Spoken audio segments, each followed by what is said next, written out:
I'm going to be telling you guys about every single NPC in the first sea. And starting off, we got an NPC that literally everybody knows about, the Blox Fruits dealer. This NPC is extremely popular and you can basically just buy every fruit in the game from this guy. But if you want the rare fruits, then you're probably going to have to wait a really long time. And he's located at this very specific part of the starter island. You literally can't miss him. The next NPC we got is called the Sword Dealer, and this guy's literally located right next to the Blox Fruit Dealer. And he sells you two different swords. The first one is the katana, and the second one is the cutlass. And you might be wondering, what is the difference between both of these swords? Well, they're literally like exactly the same. They're just reskins of each other. And they both cost a total of 1,000 belly to buy. So it's extremely cheap, and I definitely recommend you guys getting your hands on this if you're new to the game. Keep in mind, it's not that crazy of a sword, so once you get the opportunity to buy a new one, you should probably take it. Next up, we got an NPC that everyone should know regardless of what sea you're in, and that is the boat dealer. This guy basically just lets you spawn boats, and same with the luxury boat dealer who's located right next to him. Anyways, the next NPC that we got here is the weapons dealer. This guy is located at Middletown and he sells you a total of 3 different weapons. The first one is the slingshot gun that you can buy for a total of 5,000 belly from this guy. Slingshot is the worst gun in the game, but that also makes it the cheapest. The first ability of this gun is Ink Bomb, where you just shoot out a bunch of paint and it just damages your enemy a little bit. Then we got the Proximity Bomb, which literally just shoots out a bomb, and for this one you need a 40 master requirement. After that, we got a gun called a musket. This one costs a little bit more than the slingshot, coming in at a total of 8,000 belly. And after that, we got another gun, which is the most expensive weapon that you can buy from this NPC, and it's called the flintlock. It looks pretty cool compared to the other two, and it costs a total of 10,500 belly. Overall, definitely the best gun that this guy has, but then again, it's nowhere compared to some other weapons you can get later in the first sea. Moving on to the next NPC, this guy is called the Aura Editor, and you can find him at this very specific area right over here. And once you talk to him, he basically just lets you edit your aura level. And no, you literally can't just change level, it's just what it looks like. Once you buy aura and you gradually level it up, it's going to cover more and more of your body. But some people don't like that, so they talk to this guy to just reduce the amount of aura that's actually seen on your body. Just take a look at my character, I just like having it on my hands, even though my aura is actually just fully maxed out. After that, we got an NPC called Robot Mega, and this guy is pretty much right next to him. And this is the guy that gives you the quest for the Darkblade V2. But keep in mind, you do have to get your hands on the Darkblade first, and if you don't want to spend money on the game, that's going to be pretty hard to get. After that, we got an NPC called the Experienced Captain, and once you talk to him, he's basically just going to let you go from the first sea into the second sea. Extremely simple, but to access him, you do have to finish every island in the first sea and complete the quest to enter the second sea. Anyways, moving on to the next NPC, this guy is called the Blox Fruits Gotcha, and he's located at the jungle, and what he does is extremely simple. You basically talk to him and give him a certain amount of money depending on your level. So if you're level 50, which is the minimum level requirement to talk to this guy, then it costs a total of 32,350 belly to roll a fruit from this guy. But if you're level 2,600, then you need to pay him 414,000 belly to roll a fruit from him. It's literally more than 10 times. It's pretty crazy. But anyways, this guy is like one of the best NPCs in the game because he's going to be your main fruit supply to get your hands on pretty much any fruit that you want. But keep in mind, the rarer the fruit is, the harder it is to roll it. Even I've only gotten a couple mythics from this guy, and I roll him like every single day. Moving on to the next NPC, this guy's located at the Pirate Village, and he's an NPC that sells you 2 weapons. And since his name is the Sword Dealer of the West, you can already kind of guess what he sells you. Well, it's just swords, obviously. The very first sword that he sells you is the Dual Katana, which you can buy for a total of 12,000 belly. And the next item is Iron Mace, which costs a total of 25,000 belly. And the reason you would want to buy the Iron Mace over the Dual Katana is because it does a lot more area damage than the Dual Katana. So if you're looking to fight multiple people at the same time, then this is definitely the weapon you should go for. But regardless, these weapons are pretty low tier. Get your hands on way better weapons later. After that, on the very same island, we got an NPC called the Dark Step Teacher, and this guy teaches you the Dark Step fighting style, which is the cheapest fighting style in the whole game because it only costs a total of 150,000 belly. Its moves are pretty simple. The M1s look like this. You got the flying kick attack, the breakdance, the barrage, and you finally got the overheat, which is basically a transformation ability that sets your legs on fire and makes you do 22% more damage for a total of 60 seconds. Pretty unique ability because no other fighting style in the game actually has this. After that, we got an NPC called the Rich Man, and you should not be worrying about this guy if you're not done with the first sea. This guy's an NPC that's part of the Saber Expert quest to get your hands on the Saber Sword. After that, we got an NPC called the Blacksmith, who is crucial no matter what sea you're in, because this is the guy that you talk to upgrade and enchant your weapon, and you definitely want to be doing that for the later seas. After that, we got an NPC called Hassan, who's located in this secret place at the desert island. Once you talk to him, he'll give you the opportunity to get your hands on the Swordsman hat, which gives you a 10% buff to your overall sword damage. But keep in mind, to talk to this guy, you do need to have unlocked the flash step ability, the aura ability, as well as the air jump ability. And there is an NPC for that, which I will get to later. Oh, and you also need 300 stat points for your sword. The next NPC that I got here is the sword dealer of the east. And this guy is located at the frozen village island. And he sells you 2 swords, just like the other sword dealer. The first one is the triple katana, which costs a total of 60,000 belly. And this sword is honestly one of the best that you can get in the first seat. But one that is better is a sword. Well, it's not really a sword, it's just a pipe. I mean, it is a sword, it's just called pipe. And it costs a total of 100,000 belly. And this one, it has really cool effects, and it's also better than the triple katana. But the only issue is it costs literally almost double. So which sword you buy from this guy kind of just depends on how serious you are about sword fighting, I guess. After that, we've got an NPC called the ability teacher, who's located at the very same island. And this guy sells you 3 crucial abilities that you definitely need to get your hands on as fast as possible. The first one is the air jump ability, which costs a total of 10,000 belly, which basically just lets you jump in the air. And you can do this for a total of 10 times before you just kind of fall back down. And if you have the angel race, you can actually do it 12 times. After that, we got the aura ability, which costs a total of 25,000 belly, and this basically just increases your overall damage. The thing about the aura ability is that you actually don't have its full power when you start. You kind of have to level it up as you go, and you'll know you're leveling it up as the aura basically just covers more and more of your body. And in its final form, it'll basically just cover your whole body, and this is what you look like. After that, we got the flash step ability, which costs a total of 100,000 belly. And this basically just lets you teleport a couple steps away from you. And in my opinion, the most important one here is definitely aura or even air jump. Flash step you can kind of leave until later if you want to save your money. After that, we got the sick man NPC, and this guy's also a part of the saber expert puzzle, just like the rich man from before. After that, we got the doghouse Indra NPC, and this is literally what it looks like. Yeah, this is an actual person, I guess. And this is an NPC that actually gives you hints for the Darkblade V2. But I'm pretty sure at the start of the game, this NPC was just kind of useless. Anyways, the next NPC that we got here is the advanced weapon dealer. And this guy's located at Marine Fortress, and he sells you a total of 3 guns. The first one is the refined slingshot, which costs a total of 30,000 belly. Then we got the dual flintlock, which costs a total of 65,000 belly. Then we got the shotgun for a total of 100,000. Moving on, we got an NPC called Paulus, who's located in this extremely secret spot on the Marine Fortress island. And he basically sells you an accessory called the Black Cape for a total of 50,000 belly. And keep in mind, you need to be at least level 50 to be able to talk to this NPC. And if you're wondering what the Black Cape does, it basically just gives you plus 100 energy, plus 100 health, and a 5% increase to your overall damage. Moving on, we got an NPC called Angler, who's located at the lower part of Skylands. And from this guy, you can buy a bunch of things, and he's an extremely useful NPC no matter what sea you're in. Sells you the fishing rods as well as baits, and you can get your hands on the gold rod, the shark rod, the shell rod, the treasure rod, as well as the basic bait, kelp bait, good bait, abyssal bait. You get the idea. And this guy's an extremely important NPC if you do want to start fishing. Moving on to the main island of Skylands, the first NPC you can find here is the master sword dealer. And just like the other sword dealers in this video, he sells you a total of 2 swords. The first one is the dual-headed blade, which costs a total of 400,000 belly. And it looks pretty crazy. But not as crazy as the next weapon, the Bicento, which costs a total of 1 million belly. So you already know this guy is a pretty crazy NPC. But the next one is literally crazy. He's called the Mad Scientist. And he's the one that sells you the electric fighting style, and he's located behind this rock right here. And you can buy the fighting style for a total of 500,000 belly. Then we got Yoshi, who's located at the top of this place right here.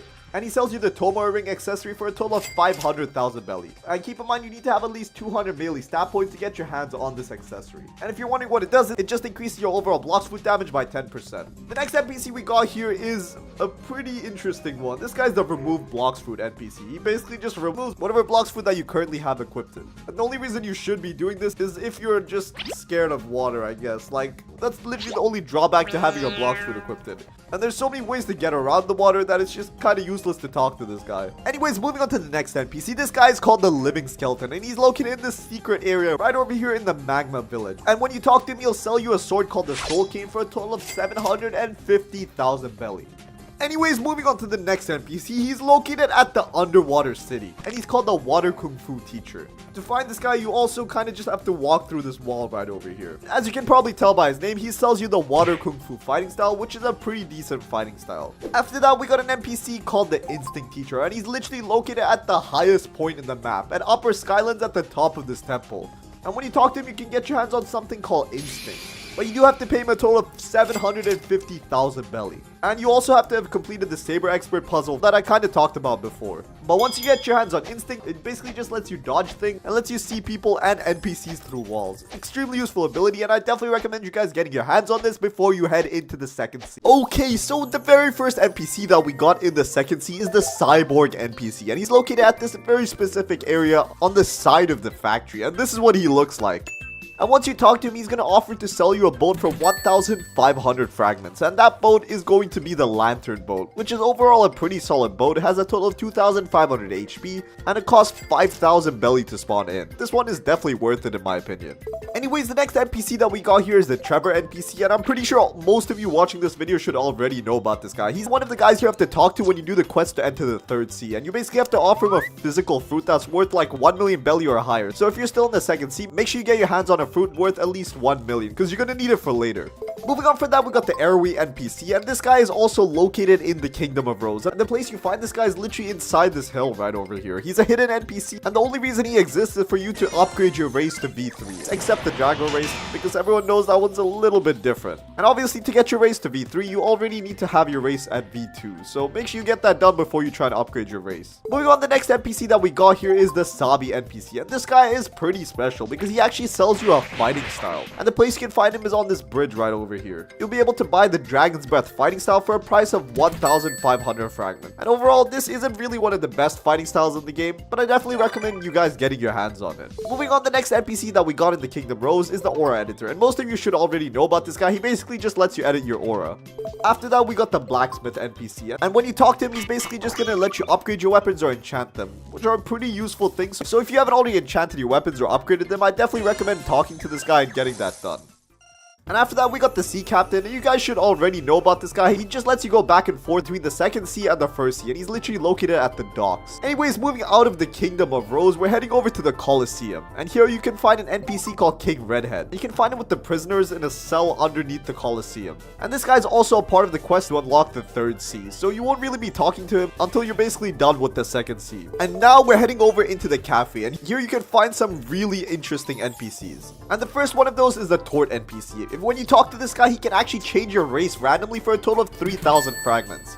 If you're trying to get your hands on a specific race in the game, this guy is basically the only way to do it, unless you actually want to just spend Robux on him. I don't really recommend doing that because no one wants to spend real money for things you can actually just get in game for free. And he's basically just located at this chair, and he's on his laptop right here. So if you want to change your race, make sure you go talk to this guy. After that, we got the Blox Fruit Gacha, and you should already know what this NPC does. He basically just rolls a random fruit for you, and he's literally located right outside this cafe door. After that, we got the Bounty and Honor Expert, and this guy basically tells you how much bounty or honor you have and the buffs that you have for it. Because every time you reach a new bounty, your honor level, you actually get a specific amount of damage boost, and it's different depending on the level. And after that, we got the Bartillo NPC, which you can find right over here. And if you don't complete this guy's quest, you can't even get race 2. And without race 2, you can't get race 3 and race 4. So the quest from this guy is literally crucial if you want to get better at the game. After that, we got the Awakenings Expert, who's actually located in this secret room in the cafe. And when you talk to him, you can actually change your Blox Fruit's ability from the awakened form to the unawakened form. I don't know why you would do this, but there are some people that just prefer the unawakened abilities, I guess. Anyways, after that, we got the Barista NPC, who basically just used for crafting skins. Your aura, your dragon, even skins for the eagle fruit. And the way you craft is completely different depending on what you're trying to craft. You usually have to pay him a lot of belly. After that, we got the Title Specialist, and this is where you can literally just change your title to something else or see every single title that you have unlocked. And moving on from that, we got the Nerd, which is one of the most useful NPCs in the game because he basically just tells you what your accessory does. So all you have to do is equip your accessory and then just talk to this guy, and he tells you exactly what the buffs it gives you. And moving on to the bridge between these two huge islands, you can find an NPC called Plokester, and this is the NPC you want to talk to if you want to reset your stats. So basically, you pay this guy a total of 2,500 fragments, and he basically just gives you a stat reset. Anyways, moving on to the green zone, the first NPC of importance here is the Alchemist, and this is the guy you want to talk to if you want to upgrade your race to V2. Once you talk to him, he's going to give you a quest to collect a bunch of different flowers, and once you do that, you can get your race upgraded. After that, we got the Mysterious Man, who's located all the way at the top of the biggest beanstalk, and this is the guy who sells you the true triple katana. But before you get your hands on that katana, you have to go through a bunch of painful quests. But if you're a sword mate, this sword is definitely worth it. I mean, it's not really better than the cursed dual katana, but this is definitely the best sword in the second sea. And moving on, the next NPC we got is Mr. Captain, who basically just lets you go between the second sea and the third sea, but only if you have the third sea unlocked. After that, we got the Angler NPC, who's located at the Green Zone dock. And you have to be at least fishing level 20 to even interact with this guy. And he basically just sells you a bunch of fishing rods and baits. And the best fishing rod you can get from this guy is the treasure rod, which is literally a legendary tier, and you can craft it for 1 mirror fragment, 3,000 fragments, and a bunch of other stuff. And the best bait you can get from him is carnivore bait, but you do need to be the 3rd sea for these items. Anyways, moving on to the Graveyard Island, we got 2 different NPCs here. The first one is the crew captain, which basically just lets you manage your crews. You can open an extra player slot in your crew for a total of 2,000 fragments. If you're planning on building a huge crew, I definitely recommend you guys doing this. After that, we got the Ripindra NPC, and no, this is not the boss that you have to fight later in the 3rd sea. This guy is just someone you talk to change your Darkblade skin. After you do the quest, you can literally change the color to white, which is also called the Slayer skin. But if you haven't unlocked the skin, then he's just gonna tell you he's busy. And moving on from that island, we're heading to the Snow Island. And this one has one of the best NPCs. This is a martial arts teacher, and the fighting style he teaches you is Superhuman, which is one of the best fighting styles in the 2nd sea. I was about to say in the game, but I realized there's some crazy fighting styles in the 3rd sea that don't even come close to this. But it's still a really good fighting style, and it's incredibly difficult to get your hands on. To get the Superhuman fighting style, you need the Dark Step fighting style, the Electric fighting style, the Water Kung Fu, as well as Dragon's Breath, and you need to reach a 300 mastery on all of them. Anyways, moving on to the Hot and Cold Islands, the first NPC we got here is Arithmetic, who sells your order raid microchip for a total of 1,000 fragments. It's similar to normal raids, but this one is a little bit special. Next up, we got the Mysterious Scientist, and this is the normal scientist that you can get raid chips from. You can either buy from him for a total of 100,000 belly or trade him a physical fruit that's worth that much. But if you do buy with 100,000, you have a cooldown every 2 hours. So if you really want to grind out some raids, then you definitely need to get your hands on some fruits that are worth a good amount. Anyways, the next island for NPCs that we're moving on to is the Curse Ship, and this has a bunch of NPCs. The first one is El Rodolfo, who sells you the Bizarre Rifle for 25 ectoplasm. And you might be wondering, what the heck is ectoplasm? Well, it's a special currency that you only get on the Curse Ship. The next NPC is El Admin, and this guy sells you the Midnight Blade for a total of 100 ectoplasm. After that, we got the El Perro NPC, and this guy sells you the Ghoul Mask for 50 ectoplasm. And this is one of the best accessories for grinding, especially if you're using the Buddha fruit. After that, we got the Experimentric NPC, and this is the guy to talk to if you want to change your race to Ghoul, but you do have to do a pretty long quest for it. After that, we got the Guashim NPC, and this guy just basically tells you how much ectoplasm you have in your inventory, which is kind of useless right now because you can just check your inventory. Anyways, the next NPC we got here is called Fiona the Reformed, who's located at the Ice Castle and sells you a fighting style called Death Step, which is the V2 of Dark Step. And to get your hands on this fighting style, you actually just need to do a bunch of things. First, you have to defeat the boss at the place, get the library key, open the door to the library. You need to get the Dark Step fighting style and get a 400 mastery on that. Then you have to pay Fiona a total of 2.5 million belly and 5,000 fragments to finally learn it. That's gonna take a while. After that, we got the Sharkman teacher, and this guy's located at the Skull Island. He sells you the upgraded version of Water Kung Fu, and it's called Sharkman Karate. And to basically get this fighting style, you first need a 400 mastery on Water Kung Fu. You need to get an item called the Water Key by defeating a boss at that island. Then you need to pay him a total of 2.5 million belly and 5,000 fragments. And I definitely recommend this fighting style for grinding. It's definitely one of the best. Next up, we got an NPC called the Strongest God, who's literally Usopp. And the island this guy's located at is actually kind of hidden. You basically just have to head off the docks in this specific direction and you'll find it here. And the reason it's hidden is because you actually have no reason to really go to this island because there aren't even any quests in the vicinity of this place. You might be wondering, what could possibly be on this super secret island? Well, Usopp basically just sells you a gun called the Kabucha for a total of 1.5 thousand fragments. And as far as guns go, it is pretty solid. In the 3rd sea, the very first NPC that we got here is the Experienced Captain, and this guy basically just takes you back to the 2nd sea when you talk to him. Then we got an NPC called the Fisherman, who's wearing this huge yellow coat. This is where you can get a fishing rod and 10 basic baits by just talking to him. Anyways, moving on to the Hydra Island, the next NPC that we got here is the Arena Trainer. And this NPC actually has a really cool quest. When you talk to him, he's gonna let you fight against an NPC called the Training Dummy. And when you kill the Training Dummy NPC, you actually get your hands on 22,000 belly, 40 million XP, as well as 200 fragments for free. And this is actually a pretty good way to get your hands on some fragments without putting in much effort. But be careful when you fight this guy because he regenerates his health really fast. You're gonna have to keep comboing the crap out of him. Next up on the same island, we also got the Angler NPC. This guy's available in like pretty much every sea, so I've definitely talked about him before. And this guy sells you a bunch of different fishing rods and a bunch of other baits, way more than the fisherman. Moving on to the Dragon Dojo, the first NPC that I'm going to talk about here is the Dojo Trader NPC. This guy's basically going to give you a bunch of quests that's going to let you get your hands on some pretty cool rewards. But keep in mind, to talk to this guy, you have to have a 500 mastery on the Dragon Talon fighting style. so it's probably gonna take a while before you can talk to this guy. And this is actually the NPC you get your dojo belts from, and each belt actually has a different rarity. The next NPC that I got here is called the Dragon Wizard, who's also located at the Dragon Dojo, and this guy is the NPC that you talk to when you want to get your hands on the Draco race. You can also get your hands on an ability called Dragon Feather. We also got an NPC called the Dragon Hunter, and to talk to this guy, you have to have your Dragon Talon and at least the 500 mastery, same as the other guy. And you also have to get your hands on the yellow belt from the dojo trainer. And another requirement is that you also have to have a Dragon Fruit equipped. And when you talk to him, he basically just gives you a bunch of quests to get your hands on some pretty cool rewards. Moving on, we got an NPC called Uzoth, and this is the NPC you can talk to upgrade your Dragon's Breath into Dragon Talon, which is literally the V2 version of that fighting style. And to do that, you need to get a 400 mastery on Dragon's Breath and also pay Uzoth a total of 3 million belly and 5,000 fragments. You also need to get an item called Fire Essence, which you do by rolling random surprises from the Death King, which is an NPC I will get to later. Moving on from the Dragon Dojo, we're heading over to the Great Tree, and at this island you can talk to an NPC called the Crew Captain, which I've also mentioned before in previous videos. He's basically the guy you want to talk to if you want to expand your crew. Now we're moving on to the Floating Turtle Island, where there's going to be a butt ton of NPCs. The first guy here is the Crypt Master, and this guy's a part of the quest to get your hands on the Cursed Dual Katana. And to talk to him, you obviously need to get your hands on the Yama and Tushida swords and have at least a 350 mastery on both of them, which is pretty crazy. And then we got an NPC called the Previous Hero, and this is the NPC you talk to if you want to get your hands on the Electric Claw fighting style. And to get your hands on Electric Claw, you need to have at least a 400 mastery on the normal electric fighting style, and you need to also pay him a bunch of belly and fragments. Then we got the Ancient Monk, which gives you one of the most overpowered fighting styles in the game, the God-Human fighting style. And to get it, you literally need to have like a 400 mastery on every other fighting style in the game.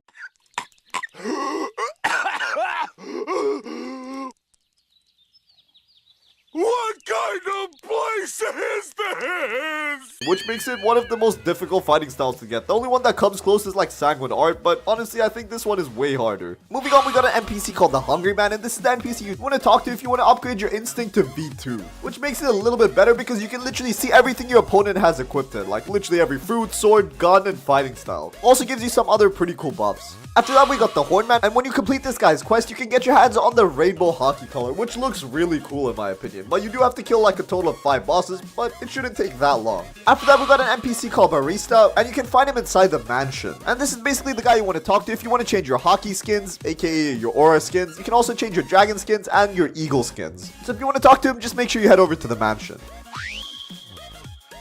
Moving on, we're heading over to the Haunted Castle Island, and the first NPC I'm going to talk about here is the Death King, because I mentioned him previously. The Death King is an NPC that you roll surprises from, and he was actually added during a Halloween event, but the community loved him so much they decided to make him a permanent addition. Basically, to roll surprises from the Death King, you need to kill a bunch of skeletons, get your hands on bones, and you need to pay him 50 bones to roll a surprise. And you can get things from fragments, belly, to an item called Fire Essence, which you need to upgrade your Dragon's Breath fighting style. Then we got an NPC called Weird Machine, who's actually a part of the Skull Guitar puzzle, and that lets you get your hands on one of the most overpowered guns in the game. After that, we got the Ghost NPC, who's also part of the same puzzle, and we also got the Gravestone NPC, which you can literally just pray to try and get your hands on some cool awards. Moving on to the Sea of Treats Islands, here we got an NPC called the Sick Scientist. The Sick Scientist is an NPC that you can talk to buy the Phoenix Raid microchips, which basically just lets you get Phoenix V2. Then we got the Cake Scientist, which is an NPC you can talk to get your hands on any advanced raid chips. And the most popular one is the Dough Fruit, because it's a V2 is really a huge upgrade. Then we got the Drip Mama NPC, which basically just lets you enter the mirror dimension and fight the Cake Prince or the Dough King, depending on how you want to do the quest. But fighting the Cake Prince is way easier, but the Dough King gives way better rewards.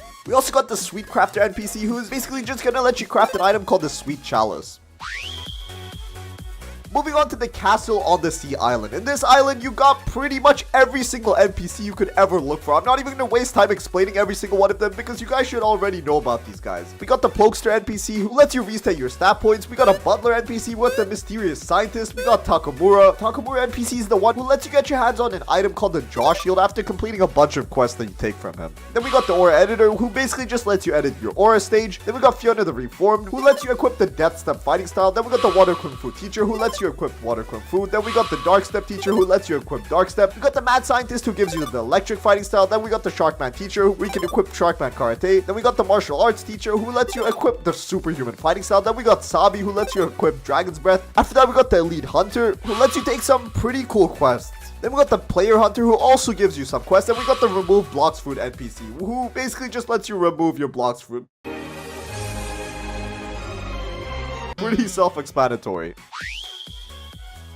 Moving on to the next island, which is Tiki Outpost, we got a bunch of NPCs here, and a lot of people actually don't even know about most of these. The first NPC we got on Tiki Outpost is the Shafi NPC, and this is the NPC that you can learn the Sanguine Art fighting style from. Then we got the Dragon Talon Sage, who can spawn in a bunch of random locations around the map, and Tiki Outpost is one of the places that he can spawn at. And this guy basically just lets you get your hands on a bunch of scrolls. You can get the common scroll, the rare scroll, the legendary scroll, or the mythic scroll. Then we got the Beast Hunter NPC, and when you talk to this guy, you can craft a total of 3 different accessories from him. The first one is the Leviathan Crown, then we got the Leviathan Shield, and after that we got the Beast Hunter. And the Beast Hunter is the most difficult one to craft because you need to pay him a bunch of super rare items. You need to give him 20 Leviathan scales, 6 electric wings, 2 mutants teeth, 30 fool's gold, and 6 shark's teeth, which is gonna be really hard to get your hands on. After that, we got the NPC called the Shark Hunter, who also lets you craft a bunch of items, including the Shark Tooth Necklace, the Terror Jaw, as well as the Monster Magnet. After that, we got the Spy NPC, who's located all the way at the top, and if you pay him a total of 1,500 fragments, you're basically just gonna bribe him, and what that does is it basically just increases the chances of the frozen dimension spawning. And if you bribe him like 4 times in total, which costs a total of 6,000 fragments, it increases the chances by a good amount. After that, we got an NPC called the Shipwright Teacher, and when you talk to this NPC, you can learn a player subclass called the Shipwright. But to be qualified for it, you have to kill a total of 20 sharks. And once you do that, you're gonna get your hands on the legendary scroll, and then you can buy the subclass for a total of 3,000 fragments.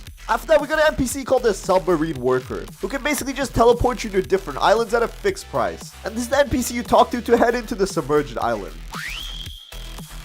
And you might think that's literally like every island in the 3rd sea, but there's a secret one called the Mirage Island. And this island basically just spawns in at a random time in the middle of the sea. And on this island, you can find an NPC called the Advanced Fruit Dealer, who's basically like the normal Blox Fruit Dealer, but has a way higher chance of having everything in stock, making him like one of the best NPCs in the whole game. And that's pretty much it.